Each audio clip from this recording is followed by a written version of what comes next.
केंद्रीय मंत्री पीयूष गोयल जी इस वक्त हमारे साथ आज तक पर लाइव जुड़ रहे हैं। विपक्ष अपने तरीके से इस बजट की आलोचना कर रहा है, लेकिन जो हाई पॉइंट्स हैं पीयूष गोयल जी, वो आप हमारे दर्शकों को क्या बताएंगे? स्वागत है आपका आज तक पर, पीयूष जी। नमस्कार। मैं समझता हूं कि इसका हाई पॉइंट ये है कि इस बजट ने आधारशिला रखी है कि आगे चल के भारत के विकास की दिशा क्या रहे। हमने इस बात को पहचाना है कि इसमें भारत की अगर आर्थिक विकास को तेज गति देनी है तो केंद्र सरकार और राज्य सरकार को मिलके इंफ्रास्ट्रक्चर, आधारभूत सुविधाओं पे ज्यादा केंद्रित रहना पड़ेगा, उस पर फोकस करना पड़ेगा। उसका जो मल्टीप्लायर इफेक्ट होता है, जो उसके कारण एक डिमांड स्टिमुलस मिलता है, जो लोगों को नए नए वस्तुओं की डिमांड बढ़ती है, चाहे वो लोहा हो, सीमेंट हो, सैनिटरी फिटिंग्स हो, अन्य अन्य प्रकार की चीजें, उससे प्राइवेट निवेश, प्राइवेट इन्वेस्टमेंट फिर नई कैपेसिटीज क्रिएट करता है, डिमांड को मद्देनजर रखते, और पब्लिक और प्राइवेट सेक्टर दोनों मिलके जब निवेश करती हैं तो देश की आर्थिक प्रगति तेज गति से होती है। युवा युवतियों को अच्छे रोजगार के अवसर, नए काम के अवसर मिलते हैं। एमएसएमई सेक्टर, उद्योग जगत, छोटा बड़ा सब प्रॉस्पर करता है और देश की प्रगति तेज गति से आगे बढ़ती है।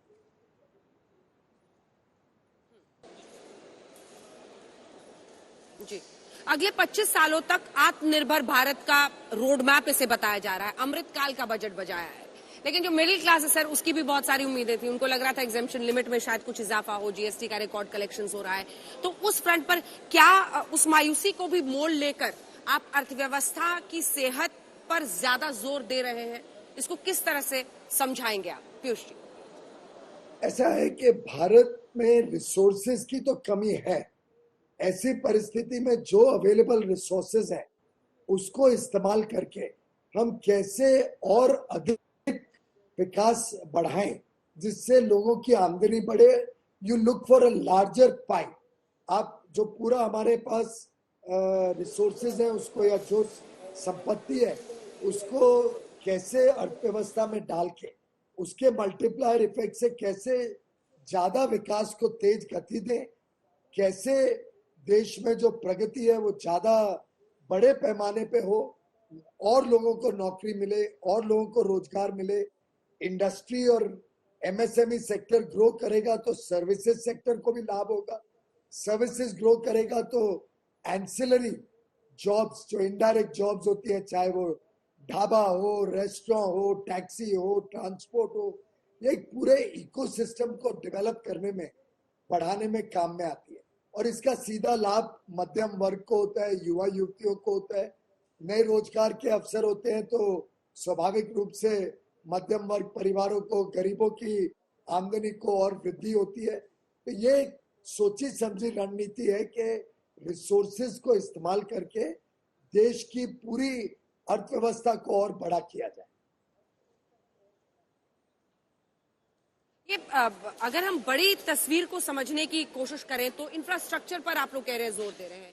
गति शक्ति योजना जो पीएम की है उसको लेकर आप लोग ये है, लेकिन विपक्ष की आलोचना पर आपका क्या जवाब होगा? क्योंकि पीयूष गोयल जी, राहुल गांधी से लेकर कांग्रेस के तमाम नेता इसको जीरो बजट कह रहे हैं। वो कह रहे हैं किसी को कुछ मिला ही नहीं है।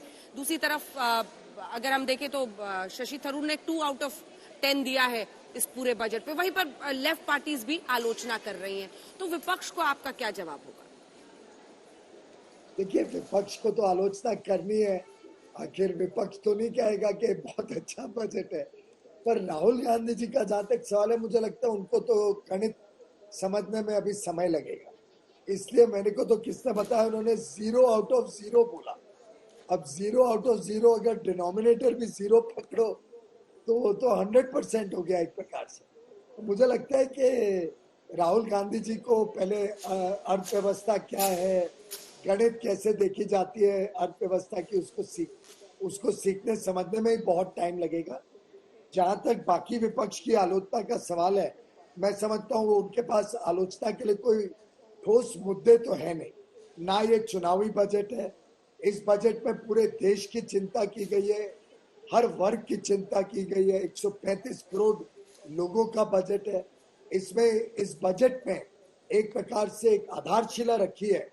आगे चल के देश का क्या भविष्य, किस प्रकार का भविष्य हम देखना चाहते हैं।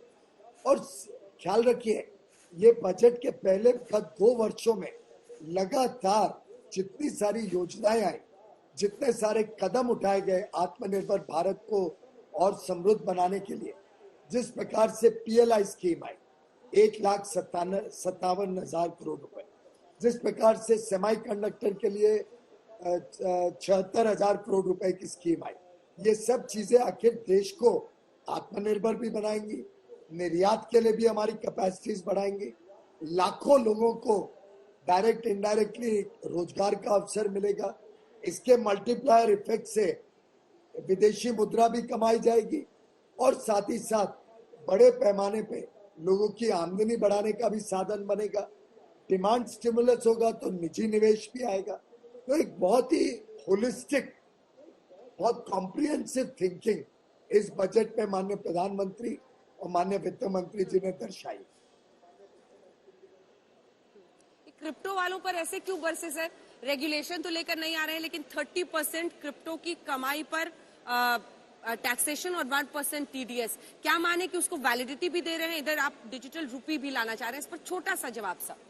बहन जी, ऐसा है कि क्रिप्टो के 2 पहलू होते हैं, एक है करेंसी, एक है एसेट। हमने डिजिटल करेंसी रिजर्व बैंक एक इश्यू करेगा, इसकी घोषणा की है। एक प्रकार से विश्व में टेक्नोलॉजी आगे बढ़ते जा रही है, भारत आज टेक्नोलॉजी का विश्व भर में केंद्र है, तो उस ब्लॉकचेन वगैरह टेक्नोलॉजी फिनटेक्स में हमने बहुत प्रगति की है, उसका लाभ भारत में भी आए। तो रिजर्व बैंक एक वैध लीगल टेंडर करेगा करेंसी, डिजिटल करेंसी, वो तो लीगल रहेगा। जहां तक बात रही अबाउट एसेट, मैं समझता हूं कि तो प्राइवेट सेक्टर के लोग अपने आप बना रहे हैं, उसका कोई सरकार से लेना देना नहीं। और लोग क्या एसेट खरीदे क्या बेचे वो उनकी इच्छा है, उसमें सरकार दखल अंदाज नहीं कर रहा है। लेकिन अगर कोई एसेट आप बेचते हो, उसमें कमाते हो पैसा, तो उसमें टैक्स तो सरकार को जमा करना ही पड़ता है। ये प्राइवेट एसेट्स हैं और प्राइवेट एसेट्स कोई प्राइवेट पार्टी बना रही है, इसमें सरकार की कोई सिक्योरिटी बैकिंग या किसी की सिक्योरिटी बैकिंग नहीं होने का प्राइवेट लोगों ने अपने आप देखना पड़ेगा कि वो लेना चाहते हैं ऐसे एसेट्स या नहीं लेना चाहते। लेते हैं और उसमें मुनाफा करते हैं तो उस पर टैक्स देना पड़ेगा।